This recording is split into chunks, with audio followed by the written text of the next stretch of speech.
ನಂದಿನಿ ಹಾಲಿನ ಉತ್ಪನ್ನಗಳ ಬಗ್ಗೆ ಅಪಪ್ರಚಾರ ಮಾಡಿದ ಆರೋಪ ಬೆನ್ನಲ್ಲೇ ಚರ್ಮರೋಗ ತಜ್ಞೆ ಡಾಕ್ಟರ್ ಶರಣ್ಯ ವಿರುದ್ಧ ಮಲ್ಲೇಶ್ವರಂ ಪೊಲೀಸ್ ಠಾಣೆಯಲ್ಲಿ ಎಫ್ಐಆರ್ ದಾಖಲಾಗಿದೆ.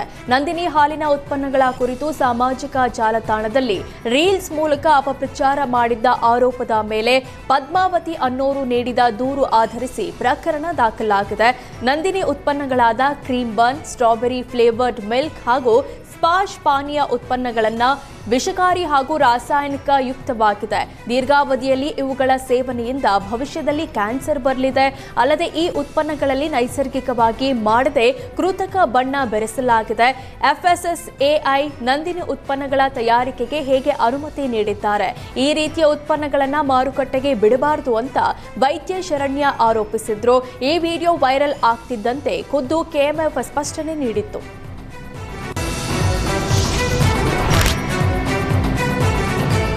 ರಾಜ್ಯಾದ್ಯಂತ 14 ಜಿಲ್ಲಾಸ್ಪತ್ರೆಗಳಲ್ಲಿನ KRSNAA ಡಯಾಗ್ನೋಸೈಡ್ ಸೆಂಟರ್ಗಳು ಬಂದ್ ಆಗಿವೆ. ಆಸ್ಪತ್ರೆಗಳಲ್ಲಿ ಸ್ಕ್ಯಾನಿಂಗ್ ಆಗಿ ಜನರು ಪರದಾಡುವಂತಾಗಿದೆ. City brain, MRI, spinal cord ಇದೇ ಸ್ಕ್ಯಾನಿಂಗ್ ಮಾಡಿಸೋದಕ್ಕೆ ರೋಗಿಗಳಿಗೆ ಸಂಕಷ್ಟ ಎದುರಾಗಿದೆ. ಸರ್ಕಾರ ಬಾಕಿ ಹಣ ನೀಡದ ಹಿನ್ನೆಲೆ ಸ್ಕ್ಯಾನಿಂಗ್ ಸೆಂಟರ್ಗಳಲ್ಲಿ ಸರ್ಕಾರಿ ಉಚಿತ ಸ್ಕ್ಯಾನಿಂಗ್ ಬಂದ್ ಮಾಡಲಾಗಿದೆ.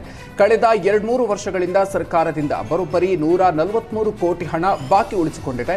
ಇದರಿಂದಾಗಿ ಬಾಕಿ ಹಣ ನೀಡುವವರೆಗೂ ನಾವು ಸರ್ಕಾರಿ ಫ್ರೀ ಸ್ಕೀಮ್ ಅಡಿ ಸ್ಕ್ಯಾನಿಂಗ್ ಮಾಡೋದಿಲ್ಲ ಅಂತ KRSNAA ಸಿಬ್ಬಂದಿ ಪಟ್ಟು ಹಿಡಿದಿದ್ದಾರೆ. ಕೇವಲ ಎಮರ್ಜೆನ್ಸಿ ಇರುವವರ ಬಳಿ ಹಣವನ್ನು ಪಡೆದು ಸ್ಕ್ಯಾನಿಂಗ್ ಮಾಡಿಸಲಾಗ್ತಿದೆ.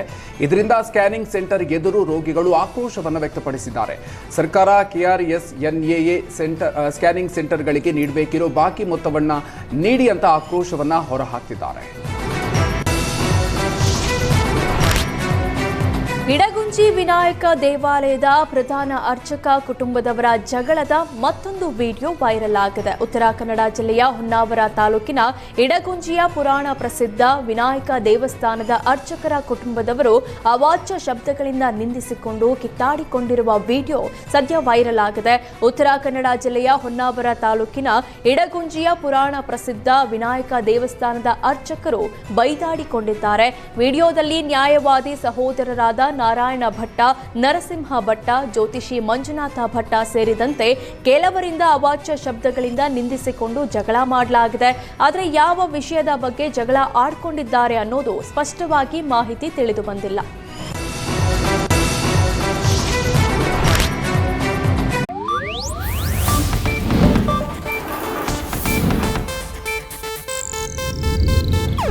ಇದು ಏಷ್ಯಾನೆಟ್ ನ್ಯೂಸ್ ನೆಟ್ವರ್ಕ್ ಪ್ರಸ್ತುತಿ.